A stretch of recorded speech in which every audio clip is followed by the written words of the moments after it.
نحمده ونصلي على رسوله الكريم أما بعد فأعوذ بالله من الشيطان الرجيم بفضل بسم الله الرحمن الرحيم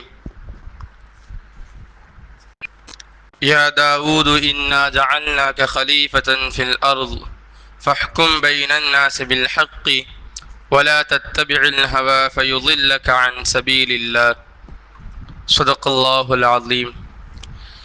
قال النبي صلى الله عليه وسلم كلكم راع وكلكم مسؤول عن رعيته.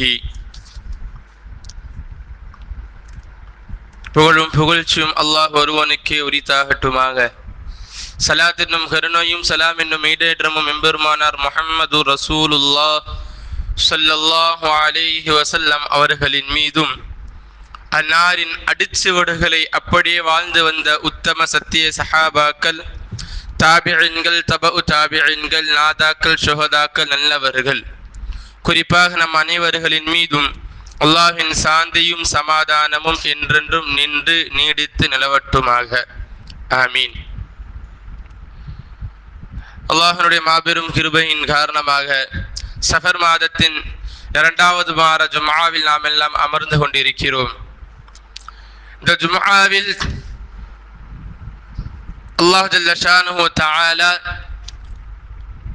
இந்த உம்மத்திற்கு என்ன சொல்ல நினைக்கின்றானோ அதை என் வாயிலாக சொல்ல வைப்பானாக.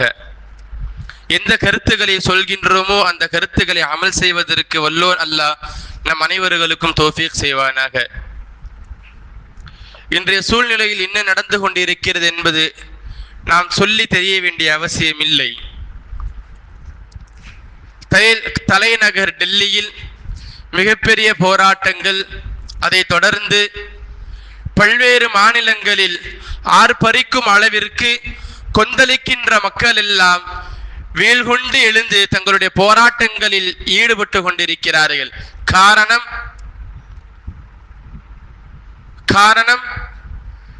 இந்த சமுதாயத்துக்கு நல்வழி பெற வேண்டும் என்பதற்காக, இந்த சமுதாயம் அடுத்த இலக்கை நோக்கி சென்று கொண்டிருக்க வேண்டும் என்பதற்காக, இளைய சமுதாயம் அவர்களுடைய படிப்பில் அவர்கள் இன்னும் மேலோங்கி செல்ல வேண்டும் என்பதற்காக பல்வேறு மாநிலங்களில் இருக்கக்கூடிய முதலமைச்சர்கள் நம் நாட்டினுடைய முதலமைச்சரை தவிர்த்து எல்லா நாட்டினுடைய முதலமைச்சர்களும் இதற்கு ஆதரவு தெரிவித்துக் கொண்டிருக்கிறார்கள்.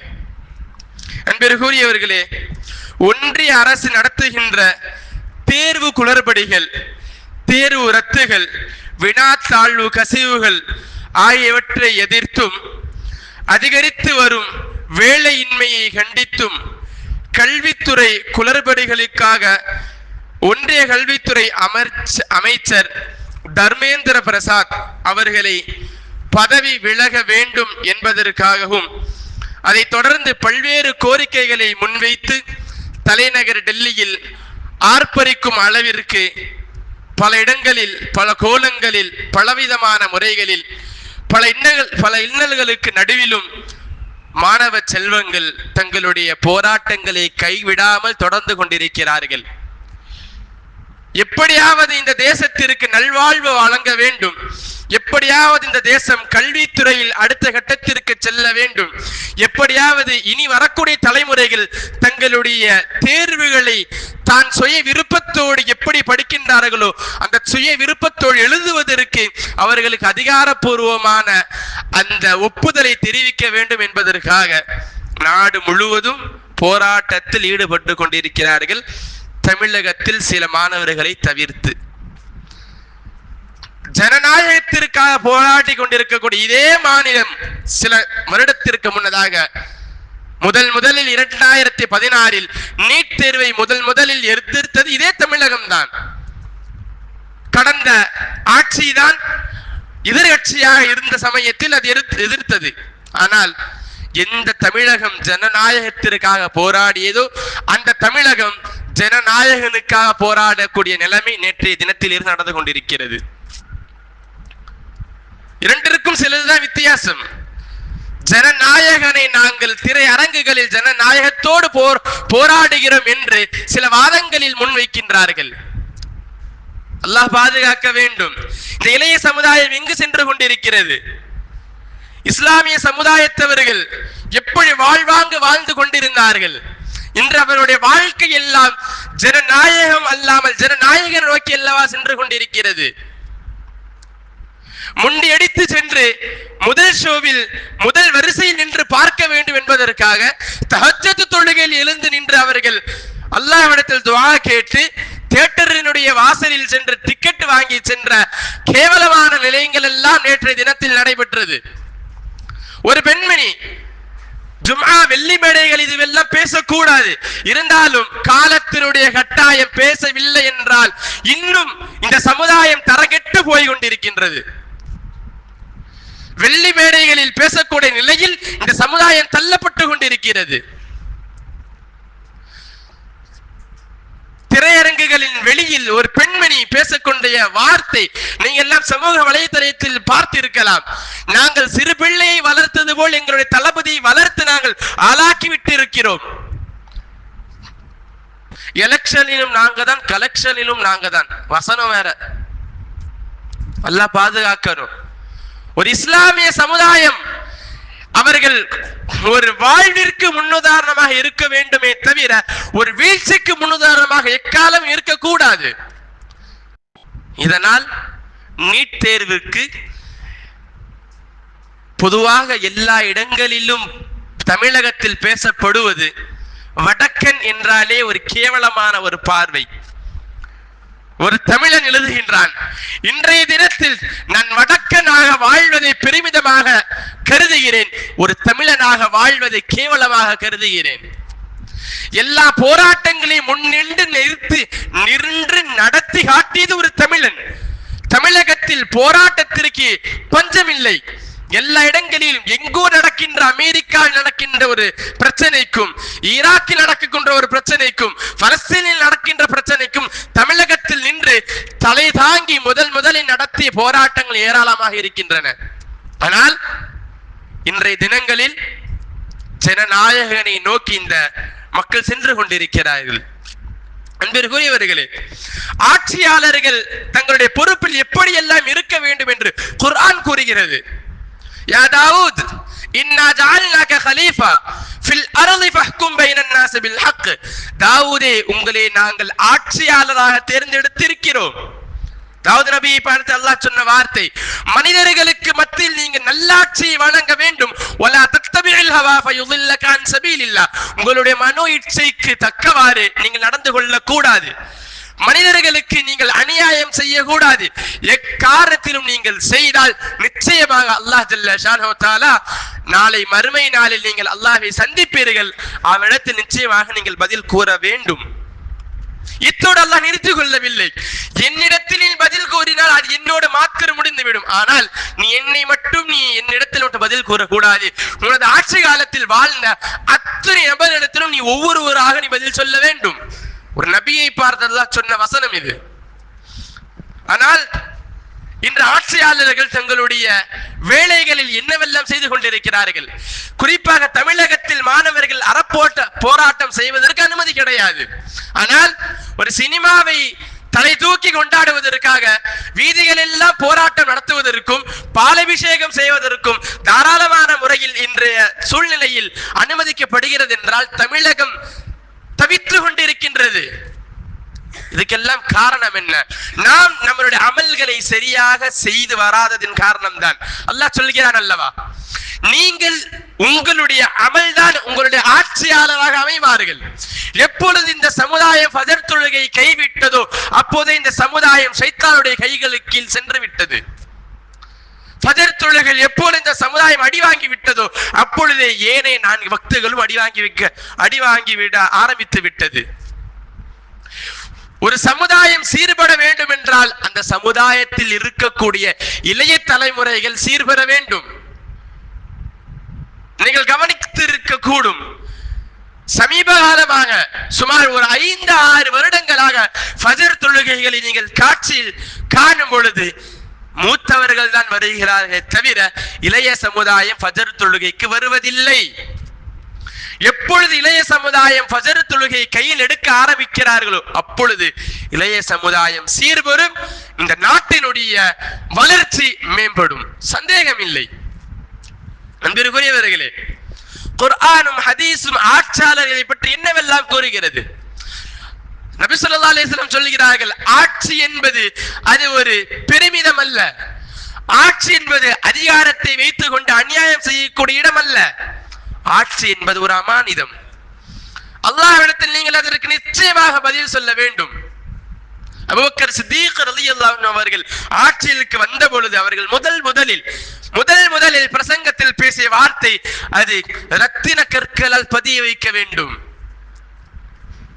அய்யுஹன் நாஸ், ஓ மனித சமுதாயமே, உல்லீது அலைக்கும் வலஸ்து பிகைரிக்கும், நீங்கள் என்னை தேர்ந்தெடுத்திருக்கிறீர்கள் கலீஃபாவாக, ஆனால் நான் அதற்கு தகுதியானவனா என்று எனக்கு தெரியவில்லை.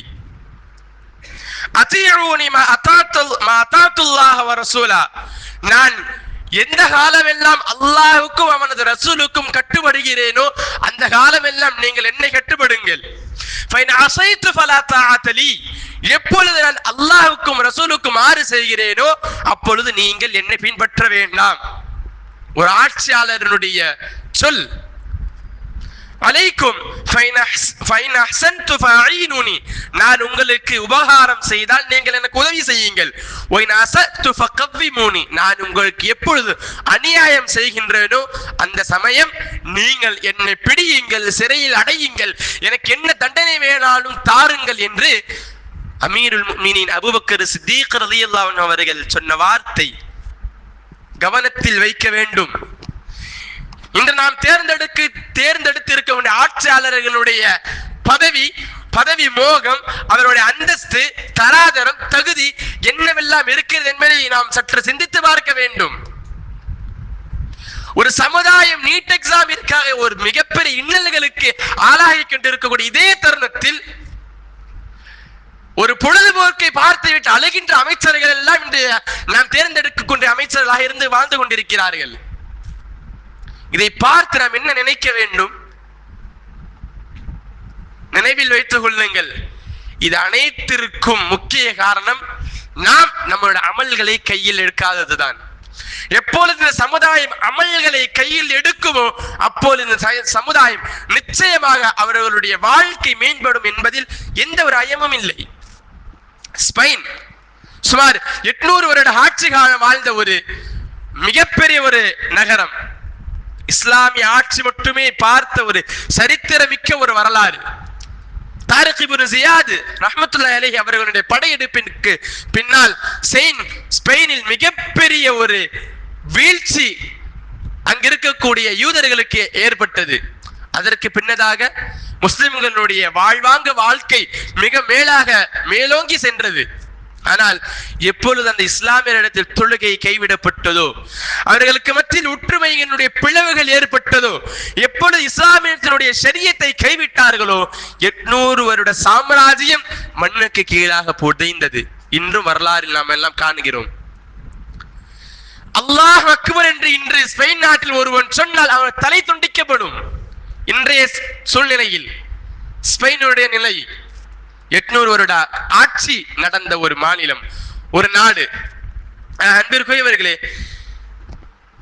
இஸ்லாமினுடைய ஆட்சியாளர்களில் எல்லாம் நடந்த எந்த ஒரு சமயங்களை நீங்கள் எடுத்து பார்த்தாலும் சரி, நாயகத்திற்கு பின்னால் இருந்து நடக்கக்கூடிய ரோமர்களுடைய ஆட்சியாக இருக்கட்டும், உஸ்மானிய பேரரசருடைய ஆட்சியாக இருக்கட்டும், இந்தியாவில் ஆண்ட முகலாயருடைய ஆட்சியாக இருக்கட்டும், துருக்கியினுடைய ஆட்சியாக இருக்கட்டும், எப்படிப்பட்ட ஆட்சியாக இருந்தாலும் அந்த ஆட்சியாளர்களில் சில ஆட்சி வைத்திருக்கிறார்கள்.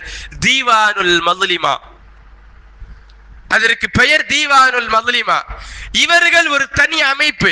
நாம் இன்றைய காலத்தில் என்டிஏ என்றெல்லாம் சொல்கிறோம் அல்லவா, என்ஐஏ, என்டிஏ, இவர்கள் எல்லாம் சிறப்பு அதிகாரிகள்.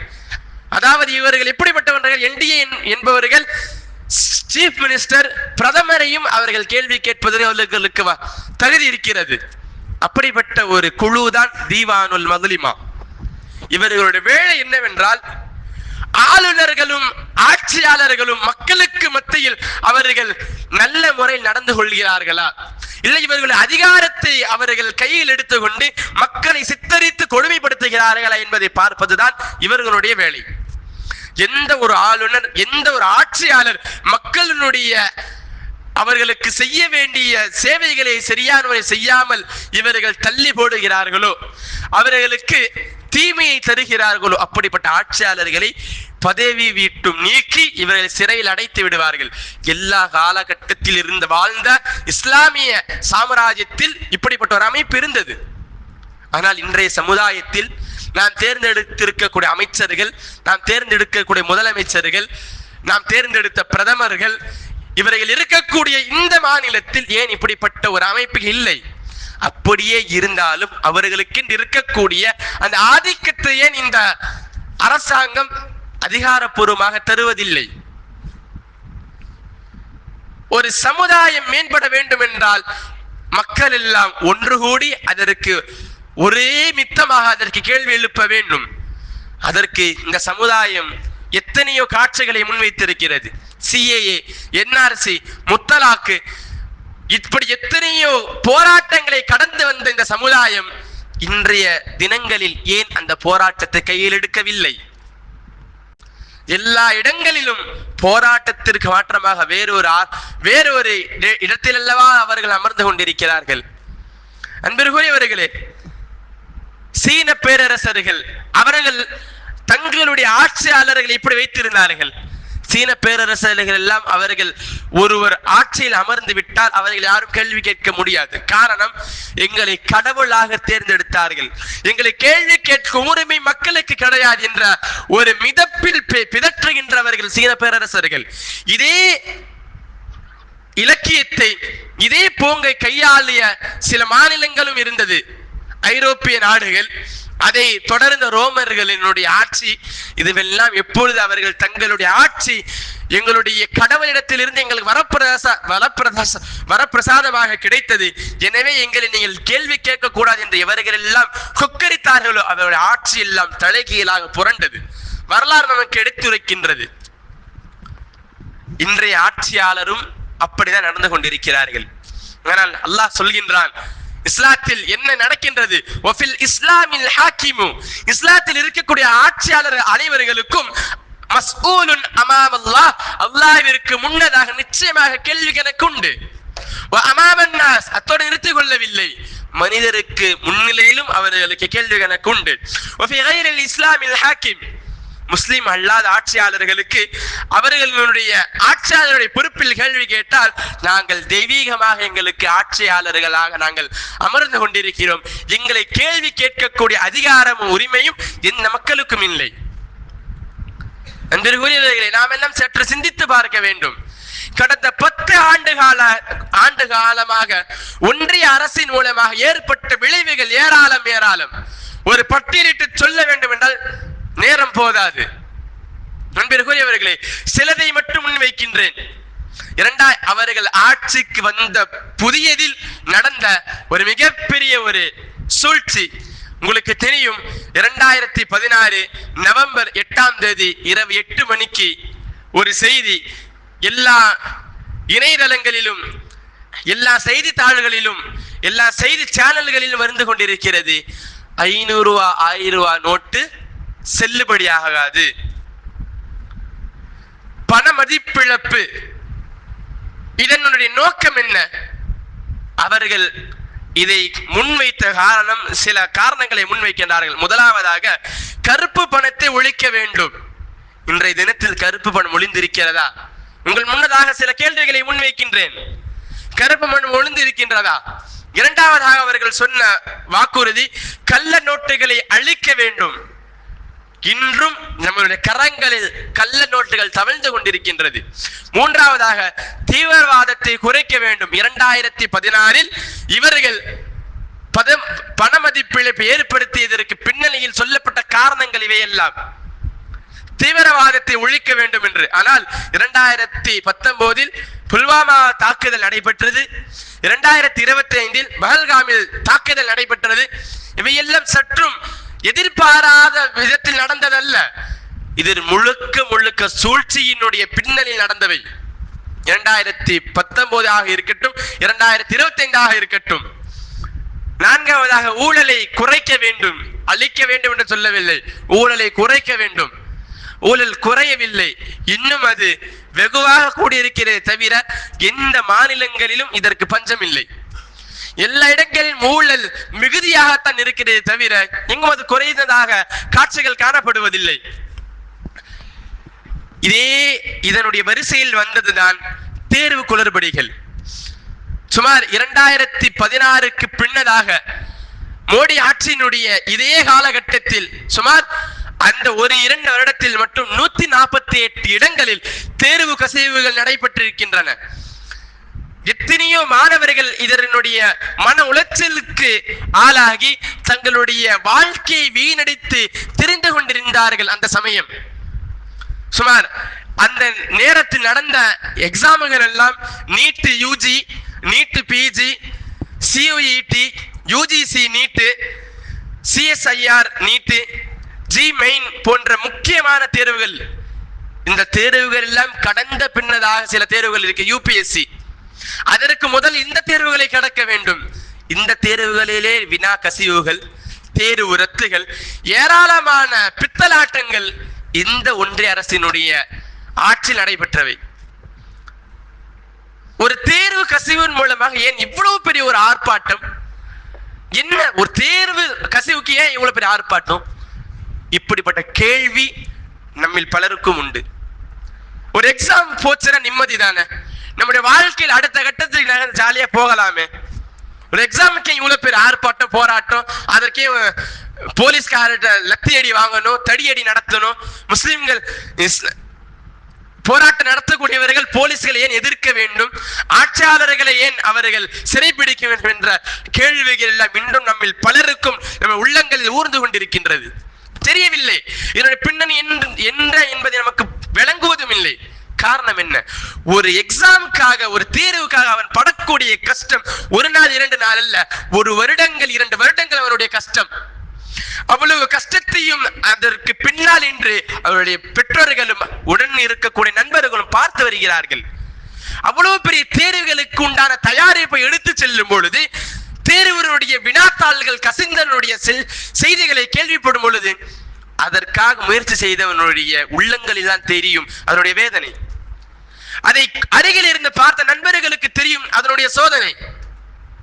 ஒரு வினாத்தாழ்வு கசிவுகளுக்கு ஏன் இவ்வளவு போராட்டம் என்று இன்றும் இன்றைய மாற்று மருத்துவர்களை சொல்லவில்லை. இஸ்லாமிய சமுதாயத்தில் இந்த கேள்வி எழுப்புகிறது. காரணம் என்ன தெரியுமா?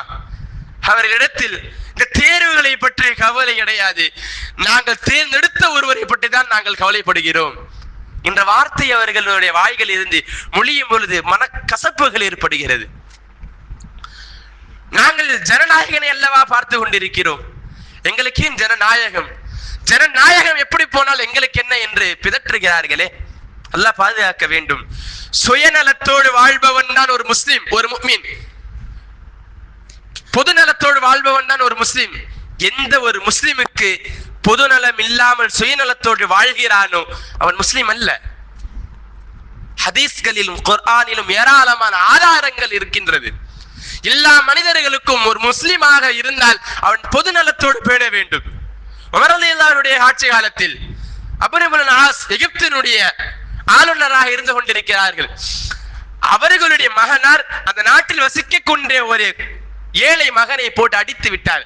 இந்த செய்தியை ஆளுநரிடத்தில் செல்லாமல் நேராக உமர் ரலியல்லாஹு அவர்களிடத்தில் வந்து, அமீருல் முஃமினீன் அவர்களே, அம்ர் இப்னு ஆஸ் அவர்களுடைய மகனை அடித்து விட்டார் என்று சொன்னவுடன் அவர்களை அழைத்து வந்து அவர்களுடைய மகனுடைய அவர்களை அமர வைத்து, யார் அடி வாங்கினாரோ அவருடைய கையில் சாட்டையை கொடுத்து நீங்கள் அந்த ஆளுநருடைய மகனை அடியுங்கள் என்று சொல்லியதோடு நிறுத்தி கொள்ளாமல் ஆளுநரையும் சேர்த்து தண்டியுங்கள்.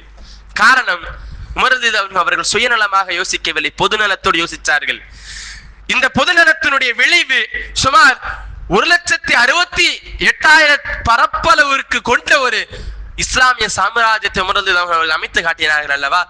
ஒரு சுயநலத்தோடு அவர்கள் என்னுடைய ஆளுநரை என் முன்னாலே நீ குற்றம் சுமத்துகிறாய் என்று ஒரு வார்த்தை கேட்டு அனுப்பி விடாமல் அதற்குண்டான பொதுநலத்தோடு சிந்தித்து அவருக்கு உண்டான தண்டனையை வழங்கினார்கள் அல்லவா? இஸ்லாம் எப்பொழுதும் பொதுநலத்தோடு தான் பார்க்கின்றது. குர்ஆனில் நீங்கள் எடுத்து பார்த்தாலும் யா அய்யுஹல்லதீன ஆமனு யா அய்யுஹல்லதீன ஆமனு என்று சில இடங்களில் மட்டும்தான் வரும். ஈமான் கொண்ட விசுவாசிகளே, சில இடங்களில் யா அய்யுஹன் நாஸ் மனித சமுதாயமே என்று அல்லாஹ் முஸ்லிம்களை மாத்திரமல்ல உலகத்தில் வாழக்கூடிய யாராக இருக்கட்டும் எல்லாரும் யா அய்யுஹன் நாஸ், ஓ மனித சமுதாயமே, பொதுநலத்தோடு அல்லாஹ் பேசுகின்றான். பொதுநலத்தோடு அணுகுவதுதான் ஒரு முஸ்லிமுக்கும் அழகு, ஒரு முஃமினுக்கும் அழகு. அன்பிற்குரியவர்களே, இவ்வாண்டு நடந்த தேர்வுகளில் மட்டும் மே 3ஆம் தேதி தேர்வு நடந்தது. மே 12ஆம் தேதி தேர்வு ரத்து செய்யப்பட்டது. 5 நாட்கள் வித்தியாசம். அதற்கடுத்து மறுபடியும் ஜூலை 21ஆம் தேதி தேர்வு ஒத்திவைக்கப்பட்டு அன்றைய தேர்வுகளில் வினாத்தாழ்வு கசிவுகள் ஏற்பட்டு மிகப்பெரிய போராட்டங்கள் நடந்து கொண்டிருக்கின்றது. இந்த மே 3 ஜூலை 21 இதற்கு மத்தியில் இருக்கக்கூடிய 37 நாட்களில் மட்டும் தலை சிறந்த மாணவர்கள், அவர்களுடைய தேர்வுகளில் தலை சிறந்த இடத்தை பெற்ற 12 மாணவர்கள் தற்கொலை செய்து கொண்டார்கள். இவர்கள் இந்த சமுதாயத்தை காக்க வேண்டும் என்று துடிதுடித்தவர்கள். இவர்களுடைய உயிருக்கு என்ன மதிப்பிருக்கிறது? அப்போது இந்த சமுதாயம், இந்த அரசாங்கம் எதை நோக்கி சென்று கொண்டிருக்கிறது? முழுக்க ஒரு தனியாரை சார்ந்து இந்த அரசாங்கம் சென்று கொண்டிருக்கின்றது. இதற்கெல்லாம் ஏன் நாம் எல்லாம் குரல் கொடுக்காம இருக்கின்றோம்? நாம் எல்லாம் அவர்களுக்காக ஏதேனும் ஒரு தொழுகையிலாவது துவா செய்திருக்கிறோமா? ஆர்ப்பாட்டத்தில் கலந்து கொள்ள வாய்ப்பு கிடைக்கவில்லை. எங்கோ நடந்து கொண்டிருக்கிறது, எங்கேயோ நடந்து கொண்டிருக்க ஆர்ப்பாட்டத்தில் கலந்து கொள்ள முடியவில்லை என்றாலும் அதற்காக வேண்டி எவரேனும் ஒரு துவா செய்தோமா? இது இந்நாள் வரையில் இந்த போராட்டம் வெற்றி பெற வேண்டும் என்பதற்காக அந்த ஒன்றிய கல்வித்துறை அமைச்சர் பதவி விலக வேண்டும் என்று யாரேனும் நினைத்தோமா? ஏன் அமைச்சர் பதவி விலக வேண்டும்? இவர்கள் கேட்கக்கூடிய கேள்விகள் எல்லாம் வாஸ்தவமானது. அமைச்சர் ஏன் பதவி விலக வேண்டும்? யாரேனும் சிந்தித்ததுண்டா? 1956 நவம்பரில் நிகழ்ந்த ரயில் விபத்து ஒன்று. அந்த ரயிலில் பயணித்த 2 பெட்டிகளை தவிர்த்து மீதம் இருக்கக்கூடிய எல்லா பெட்டிகளும் அதில் வாழ்ந்த மனித அனைவரும் எரிந்த சாம்பலானார்கள். அந்த நேரத்தில் ரயில்வே துறை அமைச்சராக இருந்தது லால் பகதூர் சாஸ்திரி. இவர்கள் இந்த சம்பவம் நடந்த சில நாட்களிலே தங்களுடைய பதவி ராஜினாமா செய்தார்கள். காரணம், நான் இதற்கு பொறுப்பேற்றுக் கொள்கிறேன், நான் என்னுடைய பதவியில் இருக்கும் சரியான முறையில் ஆட்சி நடத்தாததின் விளைவு இன்று மிகப்பெரிய சோகம் ஏற்பட்டிருக்கிறது. அப்படி இவர்கள் அமைச்சர் விலகுவதன் நோக்கம் என்ன? ஒரு சர்ச்சைக்குரிய விவாதத்திற்குரிய ஒரு விஷயம் சர்ச்சையில் இருந்து கொண்டிருக்கக்கூடிய சமயத்தில் ஒரு அமைச்சர் அதை விட்டு நான் என்னுடைய பதவி விட்டு விலகிக் கொள்கிறேன் என்று சொல்லும் பொழுது ஒரு அரசு ஏதோ தன்னால் முடிந்த ஒரு பொறுப்பை அது ஏற்றுக்கொள்கிறது. இதற்கு நாங்கள் தான் பொறுப்பேற்றுக் கொள்கிறோம். சுமார் 2016 முதல் இன்றைய தினம் வரை சுமார் நீட் எக்ஸாமுக்காக மட்டும் 93 தலை சிறந்த மாணவர்கள் மறந்துட்டிருக்கிறார்கள். 93 தலை சிறந்த மாணவர்கள். அதில் இறுதியாக சென்ற மாதம் 23ஆம் தேதி ஒரு மாணவர், பஞ்சாபில் வாழ்ந்த ஒரு மாணவர், அவர் அந்த எக்ஸாமில் நல்ல மதிப்பெண்களை எடுத்தார். தினத்தந்தியில் 23ஆம் தேதியினுடைய செய்தியை எடுத்து நீங்க பார்த்தால் தெரியும். நல்ல மதிப்பெண். எப்பொழுது இந்த எக்ஸாம் தள்ளி போச்சோ, வினாத்தாள்கள் கசிந்தது என்ற செய்தியை கேள்விப்பட்டவர் உடனே தற்கொலை செய்து கொண்டார். என்ன செய்ய முடியும்? சாதாரண ஒரு மனிதனால் என்ன செய்ய முடியும்? இப்படி நடக்கக்கூடிய எல்லா பொறுப்புகளுக்கும் அந்த துறையை சார்ந்த அமைச்சர்கள் பதவி விலக வேண்டும் என்று கோரிக்கை வைப்பதற்கு காரணம் இதுதான். இதற்கு பிறகாவது இந்த அரசாங்கம் சரியான முறையில் எங்களை வழிநடத்த வேண்டும் என்ற ஒரு உணர்ச்சி இதற்கு பிறகு வரக்கூடிய அமைச்சருக்கு அது விளங்க வேண்டும் என்ற ஒரே காரணத்திற்காகத்தான் இன்று இருக்கக்கூடிய ஒன்றிய கல்வித்துறை அமைச்சர் தர்மேந்திர பிரதாஸ் அவர்களை பதவி விலக கோரிக்கை வைத்துக் கொண்டிருக்கிறார்கள். இது ஒன்று மட்டுமல்ல, சமீப காலத்தில் நடந்த 2019-2020 நடந்த கொரோனா தொற்று சமயத்தில் சுகாதாரத்துறை அமைச்சராக இருந்த ஹர்ஷவர்தன் இன்னும் பதவி விளங்கவில்லை. விவசாயத்துறை அமைச்சராக இருந்த நரேந்திர சிங் தோமர் என்ற ஒரு அமைச்சர் இன்னும் பதவி விலகவில்லை. இன்னும் ரயில்வே துறை அமைச்சராக அஸ்வினி வைஷ்ணவ் இவர்கள் யாரும் பதவி விலகவில்லை. இன்னும் சொல்ல போனால் பதவி விலகவில்லை என்றால் பதவி விலக்கிவிட வேண்டும். மேல் மட்டத்தில் இருக்கக்கூடிய அமைச்சர்கள் எல்லாம் இவர்கள் விலக்கிவிட வேண்டும். மீண்டும் மீண்டும் சொல்ல வருவது இதுதான். இவர்கள் விலகிவிட்டால் அடுத்து வரக்கூடிய அமைச்சர்கள் இதில் பொறுப்புணர்ச்சியோடு நடப்பார்கள் என்பதுதான் முக்கிய காரணம். அன்பிற்குரியவர்களே, இறுதியாக ஒன்றை சொல்லி முடித்துக் கொள்கிறேன். பண்டைய சீன பேரரசர் சொன்ன வார்த்தை ஒன்றை நினைவுக்கு வருகிறது. டாங் தைலாஸ் என்ற ஒரு மன்னர், அவர் சொன்ன வார்த்தை, மன்னர் என்பவர் ஒரு படகை போன்று, மன்னர் என்பவர் ஒரு படகை போன்று, மக்கள் என்பது படகு செல்கின்ற நீரை போன்று, அதில் இருக்கக்கூடிய நதியை போன்று. நீர்,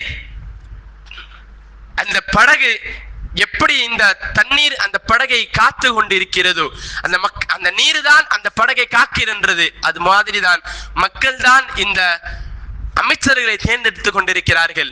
இந்த நீர் எப்படி வேண்டுமானாலும் அந்த படகை கவிழ்த்து விடலாம். கவிழ்த்து விட்டால் அடுத்த படகுக்கு அது இடம் கொடுக்கும்.